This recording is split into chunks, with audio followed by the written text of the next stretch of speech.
El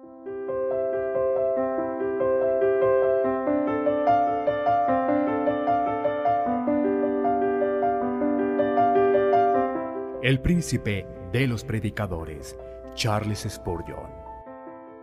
Narrado por Samuel Andrés Chaparro Sandoval.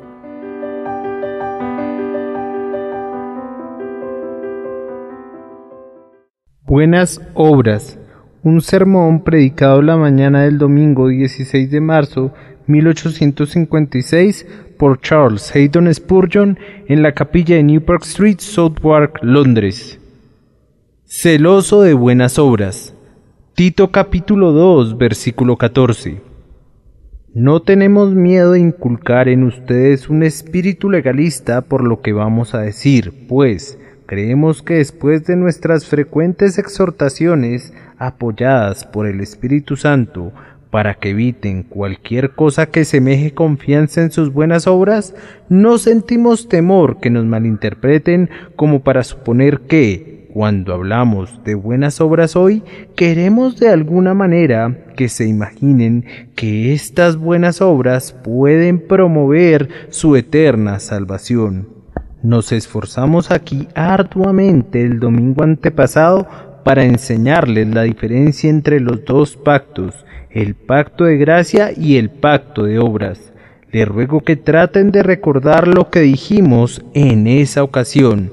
Y si por cualquier equivocación de la lengua dijésemos algo que pudiera parecer legalismo, cotejen ambos mensajes, y allí donde cometamos algún error sobre la grandiosa verdad de la justificación por fe, rechacen nuestro testimonio.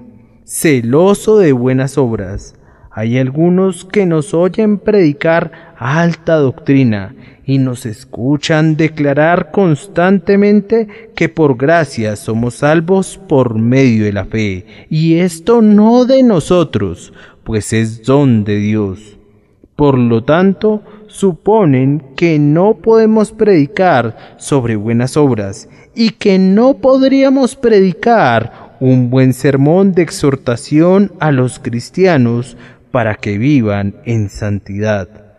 Bien, no diremos que podemos predicar un buen sermón, pero sí diremos que intentaremos predicar un sermón sobre ese tema que será tan bueno como los suyos, que conduzca a los hijos de Dios a vivir en santidad de la misma manera que puede hacerlo cualquiera de sus exhortaciones, cimentadas como están en la confianza en la carne y basadas en amenazas, regulaciones y promesas que ellos suponen que inducirán a los hijos, pero que solo son buenas para esclavos, más de poca valía para que operen en los creyentes que verdaderamente han renacido. Los hijos de Dios conforman un pueblo santo. Para este propósito específico nacieron y fueron traídos al mundo, para que fueran santos. Para esto fueron redimidos con sangre y fueron hechos un pueblo particular.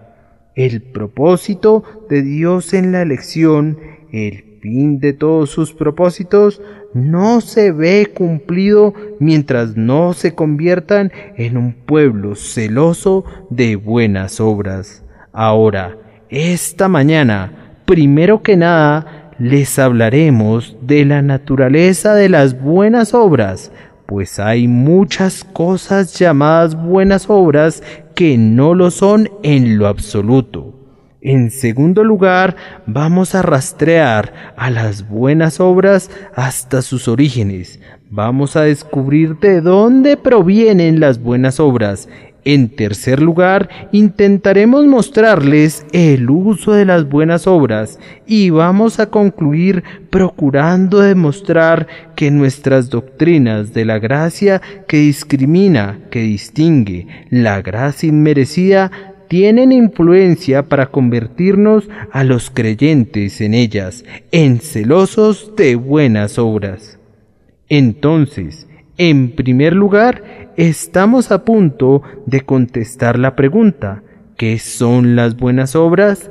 Bien, me atrevo a decir que ofenderemos a muchas personas cuando les digamos que son las buenas obras, pues en nuestra opinión las buenas obras son las cosas más raras del mundo y creemos que podríamos caminar muchas millas antes de ver alguna.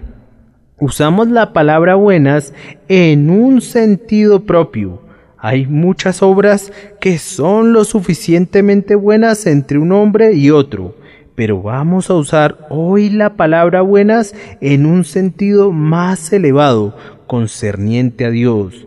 Creemos que seremos capaces de demostrarles que hay muy pocas buenas obras en cualquier parte y que no hay ninguna fuera del seno de la Iglesia de Cristo. Creemos, si leemos correctamente la Escritura, que ninguna obra puede ser buena a menos que sea ordenada por Dios. Esto elimina una gran porción de lo que los hombres hacen para ganar la salvación. El fariseo decía que él diezmaba la menta y el eneldo y el comino. ¿Podía demostrar él que Dios le mandaba diezmar su menta, su eneldo y su comino? Probablemente no. Decía que ayunaba muchas veces a la semana. ¿Podría probar que Dios le decía que ayunara? Sí, no, sus ayunos no eran obediencia. Si yo hago algo que no se me ordena que haga, no estoy obedeciendo al hacerlo.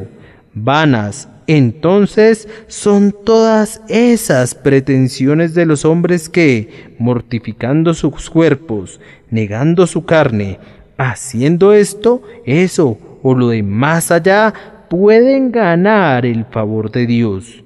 Ninguna obra es buena a menos que Dios la mande.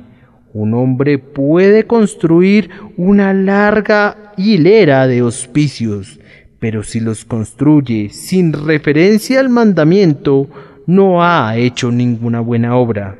Además, ninguna obra puede ser buena a menos que se haga por un buen motivo, y no hay ningún motivo que pueda llamarse bueno que no sea la gloria de Dios. El que hace buenas obras con miras a salvarse a sí mismo, no las hace por un buen motivo, porque su motivo es egoísta. Quien la realiza también para ganarse la estima de sus semejantes y por el bien de la sociedad, tiene un motivo laudable en lo que concierne a los hombres, pero es, después de todo, un motivo inferior. ¿Qué fin tenemos en mente? Si es el beneficio de nuestros semejantes, entonces que nuestros semejantes nos paguen. Pero eso no tiene nada que ver con Dios. La obra no es buena a menos que un hombre la haga con miras a la gloria de Dios. Y nadie puede hacerla con esa mira, mientras Dios no le haya enseñado cuál es su gloria y no haya sido conducido a someterse a la divina voluntad de Dios, de tal manera que en todo lo que haga tenga en mente al Altísimo y obre con el fin de promover su gloria y honor en el mundo. Amados, aun cuando nuestras obras sean hechas con los mejores motivos, no son buenas obras a menos que sean hechas con fe, pues sin fe es imposible agradar a Dios. Como Caín, podemos construir un altar y poner encima las primicias de la tierra, creyendo que es un sacrificio aceptable en sí. Pero si está desposeído de la sal de la fe, allí se quedará. No será aceptado por Dios, pues sin fe es imposible agradar a Dios.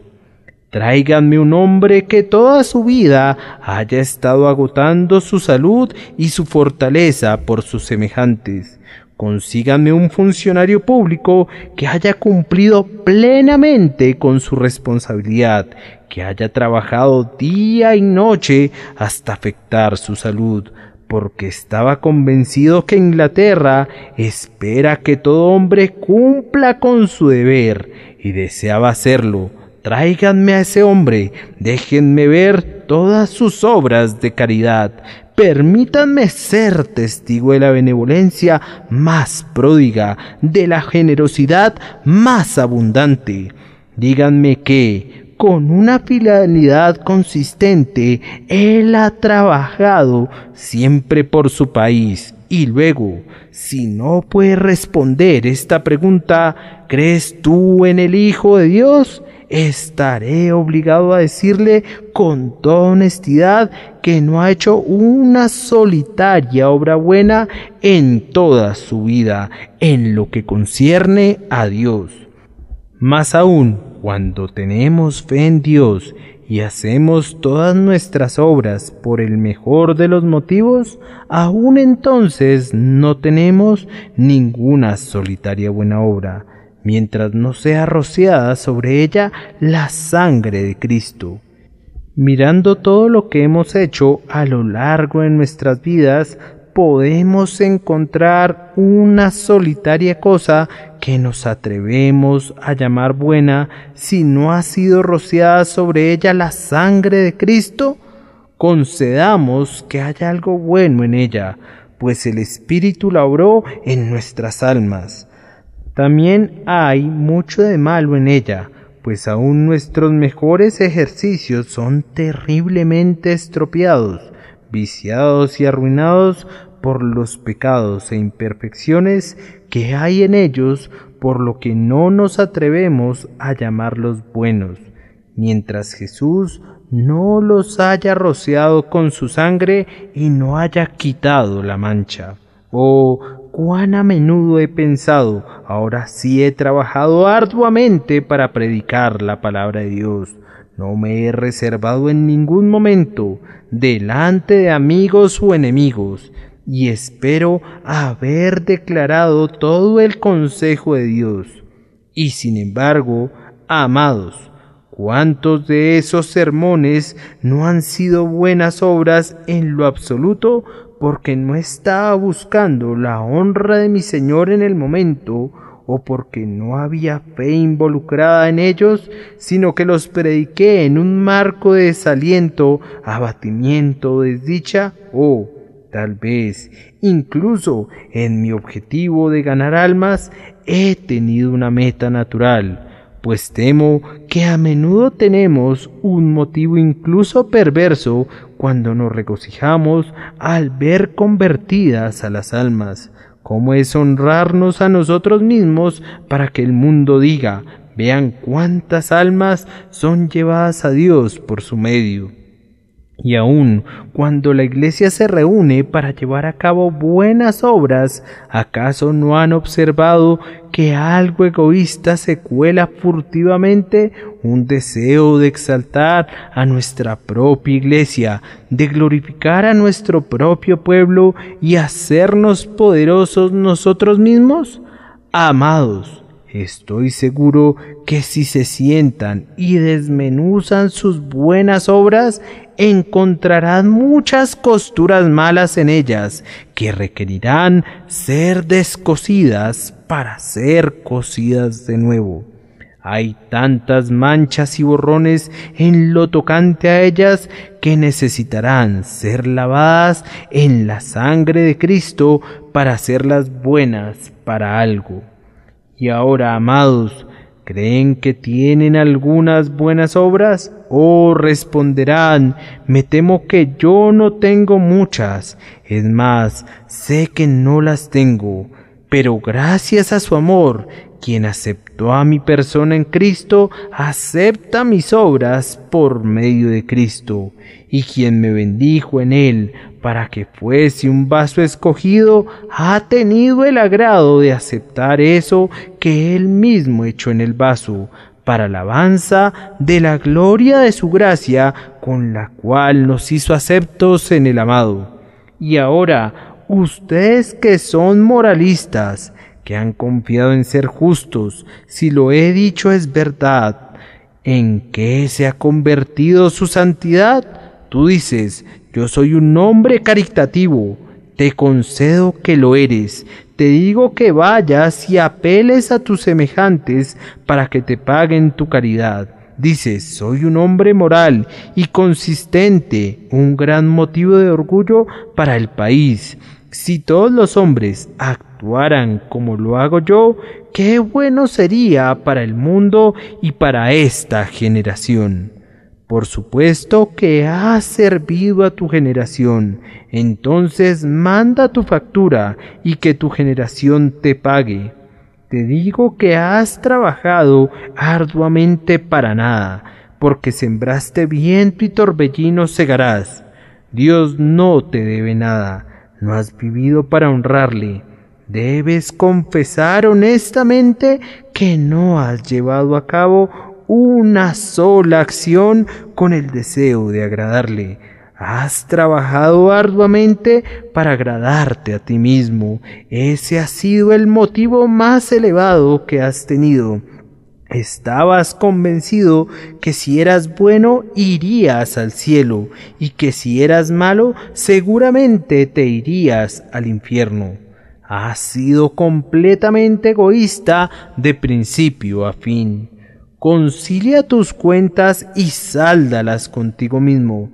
Dios no te debe nada, no has hecho nada por Él, y si has hecho algo, entonces considera en tu intimidad que has violado tanto los mandamientos de Dios y tan frecuentemente has hecho todo lo posible para ofender a tu Hacedor.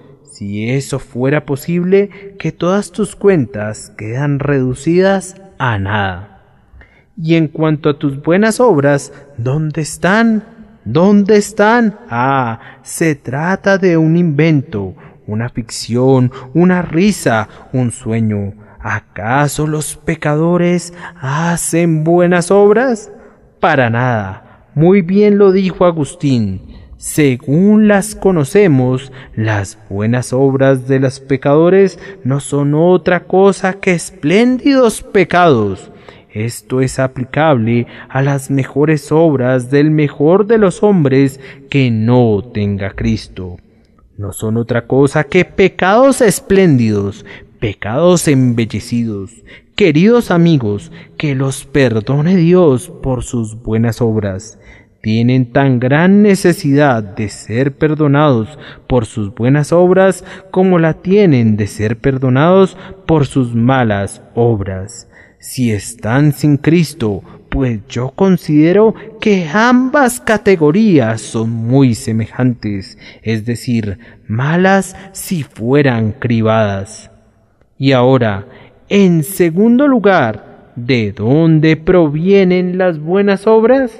Es una vieja máxima que la naturaleza no puede superarse a sí misma. El agua proveniente de la punta del cerro solo subiría tan alto como su fuente, pero a menos que se ejerza alguna extraordinaria presión sobre ella, nunca subirá más alto. Lo mismo sucede con la naturaleza humana. La Escritura nos informa que es extraordinariamente depravada. No podemos esperar que de una naturaleza pervertida procedan las buenas obras. ¿Acaso pueden emanar aguas dulces del pozo amargo? De la misma manera que el veneno no crece en los árboles saludables que dan frutos saludables, tampoco pueden crecer saludables en árboles venenosos. No busquemos buenas obras en la naturaleza depravada, como tampoco deberíamos buscarlas en la vid del Soreco, en la vid de Gomorra. No podemos esperar encontrar buenas obras provenientes de la naturaleza del hombre. En verdad es vano e inútil pensar que las buenas obras se puedan originar en el hombre natural. Ustedes se preguntarán, ¿de dónde provienen entonces? Nuestra respuesta es que las buenas obras provienen de una conversión real, producida por el Espíritu de Dios. Hasta el momento de nuestra conversión no hay ni la más mínima sombra de bondad en nosotros. A los ojos del mundo podremos tener buena reputación y ser respetables, pero a los ojos de Dios no somos nada de eso. Si pudiéramos ver nuestros corazones como miramos a veces los rostros de otras personas, veríamos muchas cosas allí que ahuyentarían de nuestras almas la simple suposición de buenas obras antes de que nuestro corazón sea cambiado.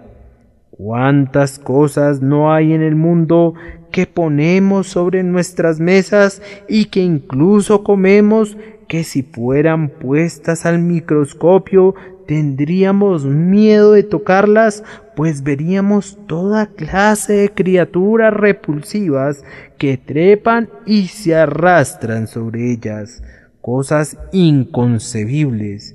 Y lo mismo sucede con la naturaleza humana.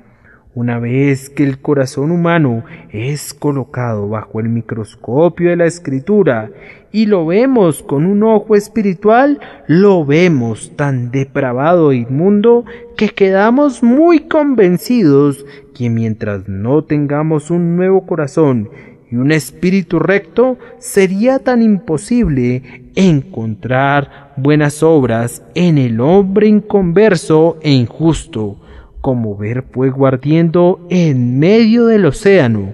Las dos cosas serían igualmente incongruentes. Nuestras buenas obras, si es que las tenemos, brotan de una conversión real.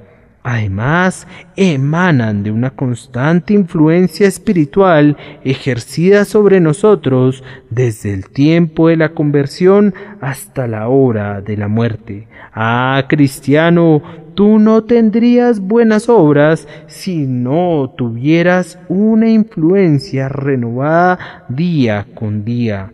Descubrirías que la gracia que te fue dada en la primera hora no es suficiente para producir fruto hoy. No es como plantar un árbol en nuestros corazones, que sí mismo produce fruto naturalmente, sino que la savia sube de la raíz que es Jesucristo.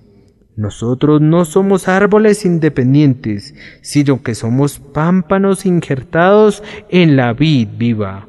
Buenas obras, yo sé de dónde provienen ustedes. Vienen flotando en la corriente de la gracia. Y si yo no tuviera esa corriente de gracia fluyendo siempre, nunca encontraría buenas obras que surgieran de mí. ¿Buenas obras de una criatura? Imposible. Las buenas obras son dones de Dios. Son sus perlas escogidas que hace descender con su gracia. Y además, nosotros creemos que las buenas obras surgen de la unión con Cristo. Nosotros creemos que en la medida que un hombre se reconozca y se sienta uno con Jesús, será más santo. El propio hecho que Cristo y el cristiano se conviertan en uno vuelve al cristiano semejante a Cristo. ¿Por qué el carácter de un cristiano es semejante al carácter de Cristo?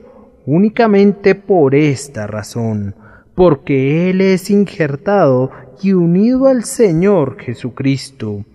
¿Porque ese pámpano produce uvas? Simplemente porque ha sido injertado a la vid y por tanto participa de la naturaleza del tronco. Así que, cristiano, la única manera por la que puedes producir fruto para Dios es siendo injertado en Cristo y unido con Él. Ustedes, cristianos, que piensan que pueden caminar en santidad sin guardar una perpetua comunión con Cristo, han cometido un grave error. Si quieren ser santos, deben vivir cerca de Jesús. Las buenas obras brotan únicamente allí. De aquí sacamos las más poderosas razones contra cualquier cosa que se parezca a la confianza en las obras, pues como las obras son únicamente el don de Dios, cuán completamente imposible es que un hombre que sea injusto, inconverso e impío produzca alguna buena obra por sí. Y si son dones de Dios, cuán poco mérito puede haber en ellas. De esta manera hemos tratado de seguir la huella de las buenas obras hasta sus orígenes y sus cimientos. Y ahora llegamos al tercer punto, que es ¿para qué sirven las buenas obras? A mí me gusta ser llamado un antinomiano por esta razón.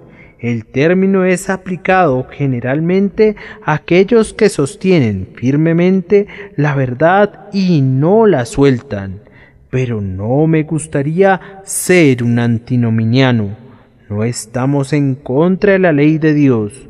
Creemos que no es obligatoria como pacto de salvación, pero no tenemos nada que decir en contra de la ley de Dios, porque sabemos que la ley es espiritual, mas nosotros somos carnales, vendidos al pecado. Nadie nos acusará con verdad de ser antinominianos. Nosotros contendemos con los antinominianos, pero en cuanto a ciertas pobres almas que son tan inconsistentes como para decir que la ley no es obligatoria y sin embargo tratan de guardarla con todo su poder, nosotros no contendemos con ellas. No harán nunca un grave mal, pero creemos que deberían aprender a distinguir entre la ley como un pacto de vida y como una dirección después que hayamos obtenido la vida. Bien, amamos las buenas obras. Nos preguntan que para qué sirven. Respondo, primero, las buenas obras son útiles como evidencias de la gracia. El antinominiano dice, pero yo no requiero evidencias, yo puedo vivir sin ellas. Esto no es razonable. ¿Ves aquel reloj? La hora sería precisamente la misma, aunque no tuviésemos esa evidencia. Sin embargo, encontramos que el reloj es de mucha utilidad, de tal manera que decimos que las buenas obras son la mejor evidencia de la vida espiritual en el alma. ¿Acaso no está escrito que nosotros sabemos que hemos pasado de muerte a vida en que amamos a los hermanos? Amar a los hermanos es una buena obra. Además, el que permanece en mí, éste lleva mucho fruto. Los frutos de justicia son buenas obras y son evidencias que permanecemos en Cristo. Si yo vivo en el pecado día a día, ¿qué derecho tengo para concluir que soy un hijo de Dios? Un hombre viene a esta capilla y mientras oye el Evangelio exclama: ¡cuán deliciosa verdad! ¡Qué doctrina tan celestial! Sin embargo, cuando abandona el lugar, lo puedes ver que entra una cantina tras otra hasta quedar intoxicado.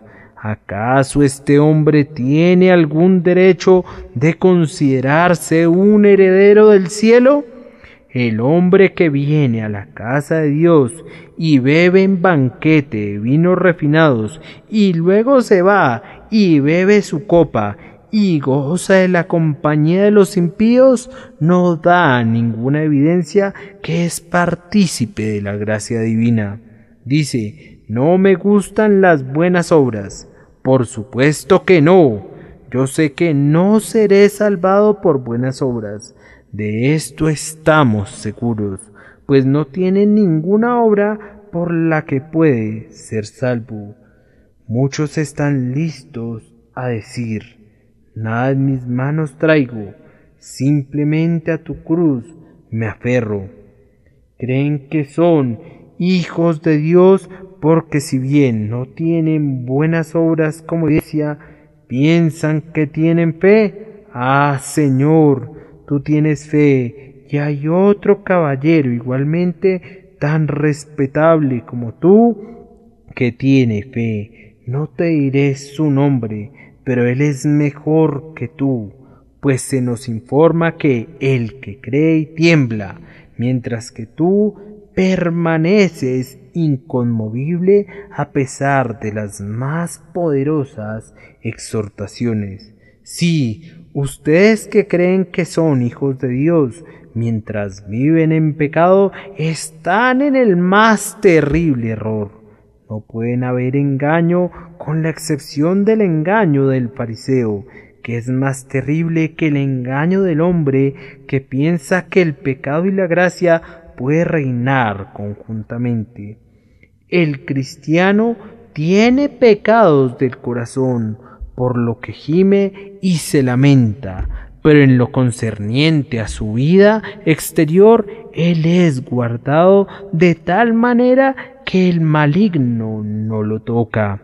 El Señor lo cubre bajo la sombra de sus alas. Él no le permite salirse del camino, excepto en algunas caídas.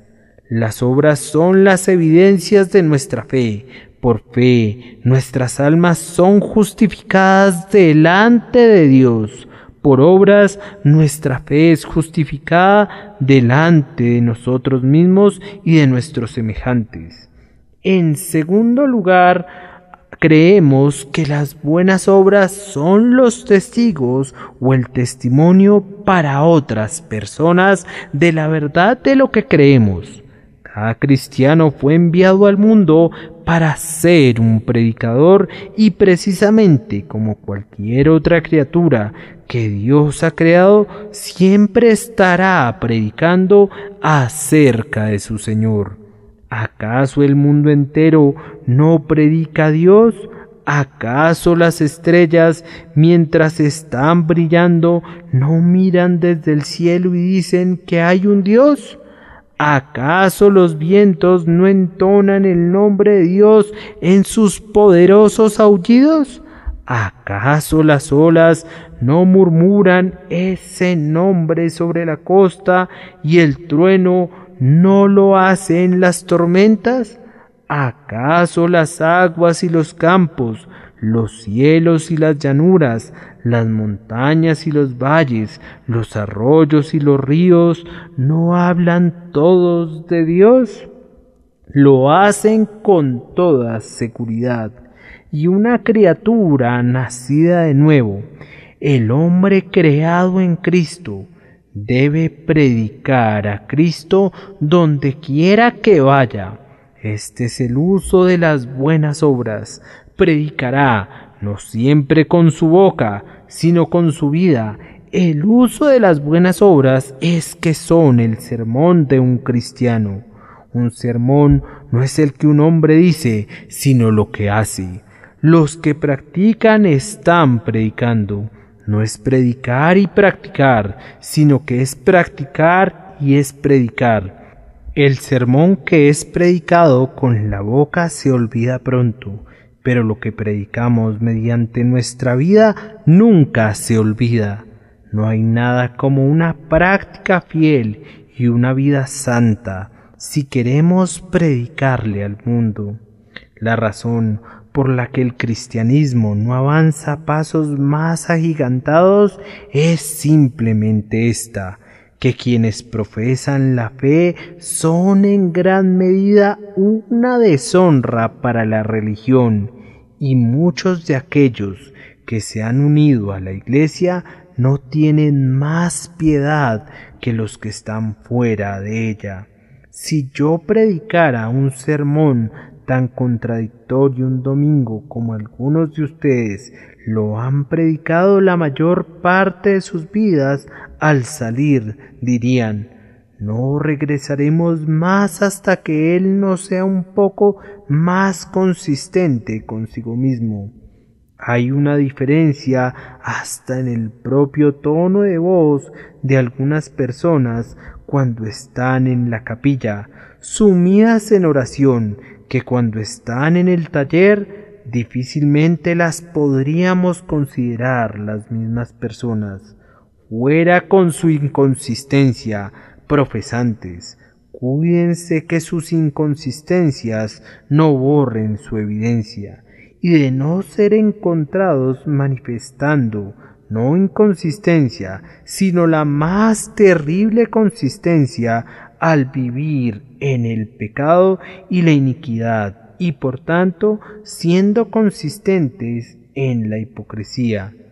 En tercer lugar, las buenas obras son útiles como un atavío para un cristiano.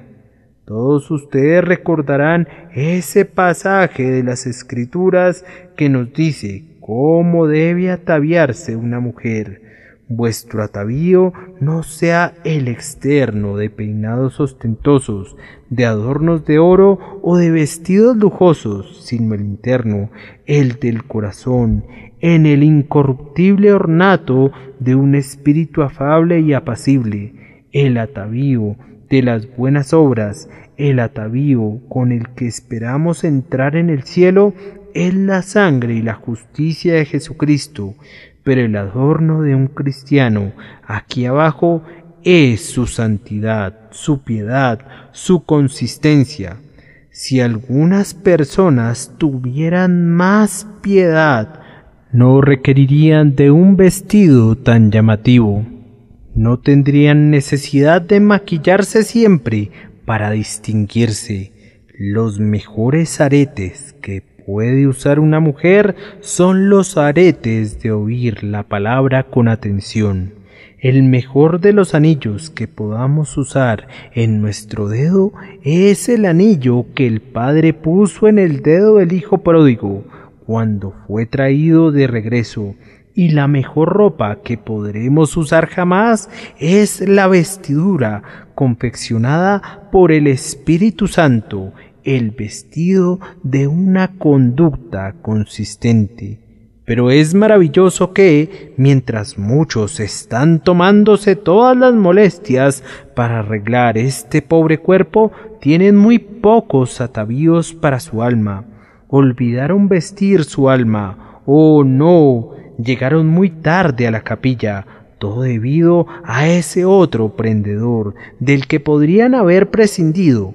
Ellos vienen justo cuando el servicio está comenzando, porque en verdad tienen tanto que ponerse que no podrían estar aquí a tiempo.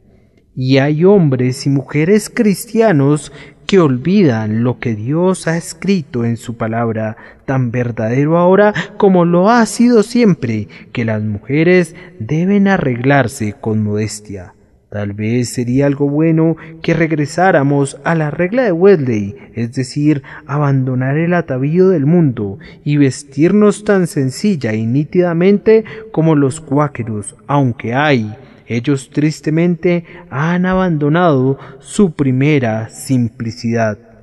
Me veo obligado a apartarme a veces de lo que llamamos las elevadas cosas del Evangelio, pues realmente por las apariencias externas no podemos distinguir a los hijos de Dios de los hijos del diablo, y deberían existir diferencias.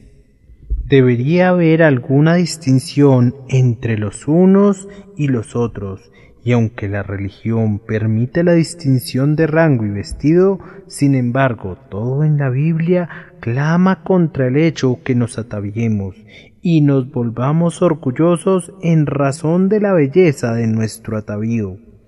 Algunos dirán, yo quisiera que dejaras ese tema en paz. Por supuesto que quieren, porque se aplica a ustedes, pero no dejamos de tocar ningún punto que creamos que se encuentra en las Escrituras, y aunque para mí el alma de un hombre es de suma importancia, la honestidad para la conciencia de cada uno y la honestidad para conmigo mismo exigen que siempre hable lo que considere un mal que se propaga en la Iglesia. Debemos cuidarnos siempre que en todo nos apeguemos, en la medida de lo posible, a la palabra escrita. Si necesitan atavíos, aquí están. Aquí hay joyas, anillos, vestidos y todo tipo de ornamentos. Hombres y mujeres, ustedes se pueden vestir hasta que brillen como ángeles. ¿Cómo pueden hacerlo? Vistiéndose de benevolencia, de amor a los santos, de honestidad y de integridad, de rectitud, de piedad, de amabilidad fraternal, de caridad. Estos son los atavíos que los propios ángeles admiran y que incluso el mundo admira. Pues las personas admiran al hombre y a la mujer que están arreglados con las joyas de una vida santa y de una conversación piadosa. Les suplico, hermanos, en todo adornen la doctrina de Dios nuestro Salvador. De esta manera les he mostrado el uso de las buenas obras. Ahora, solo un momento o dos para decirles que la religión que profesamos en este lugar y que predicamos está diseñada para producir buenas obras en el Hijo de Dios. Algunos afirman que el llamado calvinismo, que es un alias del verdadero evangelio, está calculado para inducir a los hombres al pecado. Ahora vamos a refutar eso, simplemente recordándoles que el pueblo más santo del mundo ha sido aquel que profesó la doctrina que nosotros sostenemos. Si ustedes preguntasen quiénes fueron las grandes luces morales del mundo en la Edad Media, la respuesta será personas como Atanasio, Ambrosio y Crisóstomo, y luego, acercándonos más, hombres tales como Wycliffe, Jerónimo de Praga y Calvino, y cada uno de esos sostuvo las doctrinas que proclamamos con entusiasmo. Y solo permítanme recordarles que nunca hubo mejores hombres en el mundo que los puritanos, y cada uno de ellos sostuvo con firmeza la verdad que amamos. Me encontré un comentario en un libro el otro día que me agradó tanto que decidí leerlo ahora. El escritor dice: los puritanos fueron los más resueltos protestantes de la nación, calvinistas celosos, predicadores cálidos y afectuosos. Eran las personas más pías y devotas de la tierra, hombres de oración en lo secreto y en público, así como en el seno de sus familias. Su estilo de devoción era ferviente y solemne, dependiente de la ayuda del Espíritu Divino. Tenían una profunda reverencia para el santo nombre de Dios, y eran enconados enemigos no sólo de los juramentos profanos, sino de la plática insensata y de las burlas. Eran estrictos observantes del día del Señor, dedicando todo el día a la devoción en público y en privado y a la caridad. Era marca distintiva de un puritano en aquellos tiempos verlo asistir a la iglesia 2 veces al día, con su Biblia bajo el brazo, y mientras otros se dedicaban al juego y a las distracciones, a las parrandas, a caminar por los campos o a la diversión del boliche, la esgrima, etc., estos, desde la víspera del día de reposo, se dedicaban con la familia a leer las Escrituras, a cantar salmos, a repasar sermones, a catequizar a sus hijos y a la oración. Y esta actividad la llevaban a cabo no solo el día del Señor, sino que tenían sus horas de devoción familiar durante los días de semana. Eran circunspectos en cuanto a todo exceso en la comida y en la bebida, en la ropa y las diversiones sanas. Eran frugales, diligentes, honestos en sus tratos y solícitos en dar a cada quien lo que le correspondía. Ese es un noble testimonio hacia la verdad puritana y el poder del Evangelio.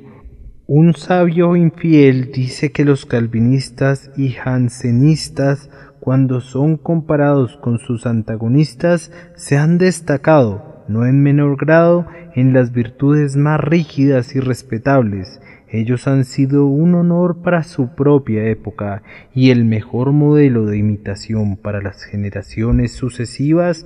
Imagínense a un infiel hablando así. Creo que fue un infiel quien dijo: vayan a escuchar a un arminiano para oír hablar de buenas obras, pero vayan a un calvinista para ver cómo exhibe esas obras. Y aún el doctor Priestley, que era un unitario, admite que los que sostienen las doctrinas de la gracia se conforman menos al mundo y tienen un principio mayor de religión que nuestros propios seguidores, y quienes con base en un principio de la religión atribuyen más a Dios y menos al hombre que otros, tienen la mayor elevación de piedad. Y precisamente ahora que los unitarios están trayendo a todos sus grandes hombres, tan grandes que nunca habíamos escuchado sus nombres hasta este día, y están haciendo todos sus esfuerzos en Londres para conseguir adeptos para el unitarianismo, solo les diríamos este hecho: el doctor Priestley atribuye la frialdad del unitarianismo a la realidad que se han vuelto más indiferentes hacia la doctrina religiosa, y eso explica que sus capillas no tengan mucha asistencia, afirmando que los unitarios tienen muy poco apego a sus doctrinas religiosas. ¡Cuánta misericordia! Pues si continuaran aferrándose a ellas, inevitablemente se perderían. Un hombre que niega la divinidad de Cristo se perderá con certeza.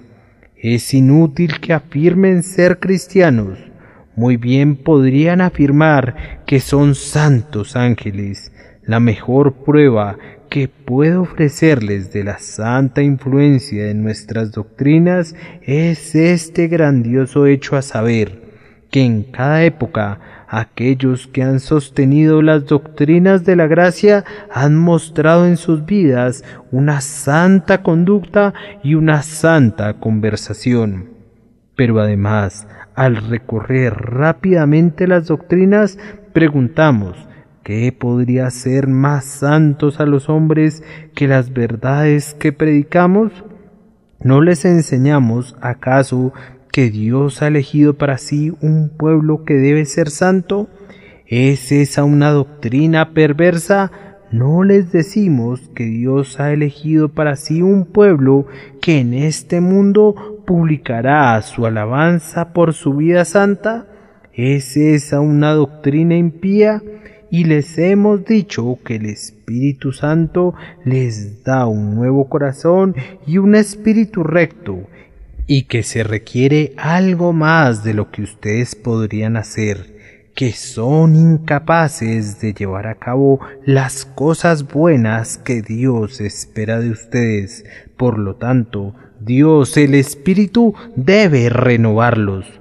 ¿Llaman a eso una doctrina malvada? ¿Es acaso perversa la doctrina que los hombres son depravados por naturaleza y que necesitan gracia regeneradora? ¿Y la doctrina de que los verdaderos santos perseverarán hasta el fin es malvada? Me parece que lo que se opone a estas doctrinas es precisamente lo más perverso del mundo. ¿Acaso es perversa la doctrina de que únicamente los creyentes tienen un interés en la sangre de Cristo? La doctrina que predico, que Cristo ha redimido únicamente a los que viven en santidad, habiendo sido conducidos a ellos por el Espíritu Santo, ¿es impía?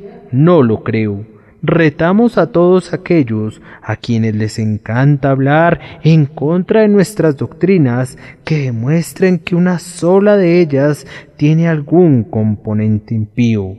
¿Nos acusas porque no apoyamos las buenas obras? Ven y trata de entrar a nuestra iglesia y pronto tendrás una prueba que estás equivocado. Vamos, no te recibiríamos, caballero, aunque nos dieras 1000 libras esterlinas, si no te consideráramos un hombre santo.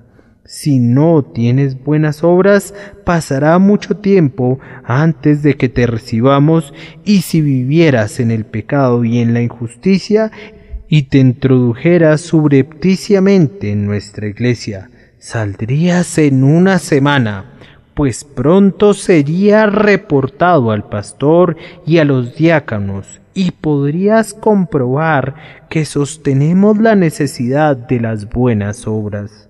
Si no las exhibieras diariamente, te echaríamos fuera, pues no queremos tener comunión con las obras infructíferas de las tinieblas, sino que más bien las reprobamos. Nuestro orden eclesiástico es la mejor refutación de esa calumnia. ¿Qué más podemos agregar entonces? Esperamos haber demostrado nuestros puntos a todos los hombres honestos y consistentes. Únicamente los despedimos a ustedes, hipócritas, con este mensaje resonando en sus oídos.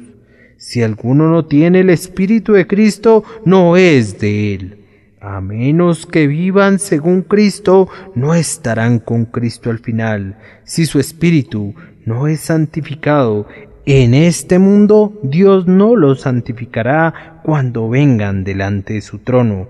Pero ustedes, pobres pecadores, que no tienen ninguna santidad propia y que no tienen buenas obras, sé que no tienen ninguna porque no son hijos de Dios.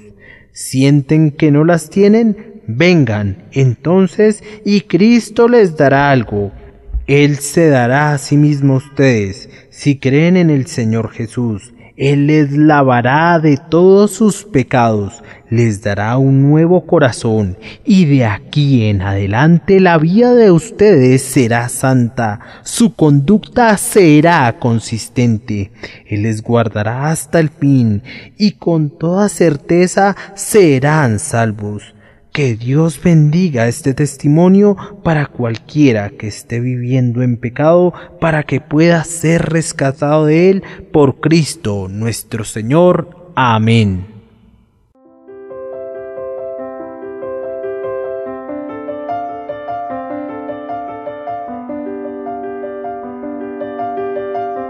El príncipe de los predicadores, Charles Spurgeon. Narrado por Samuel Andrés Chaparro Sandoval.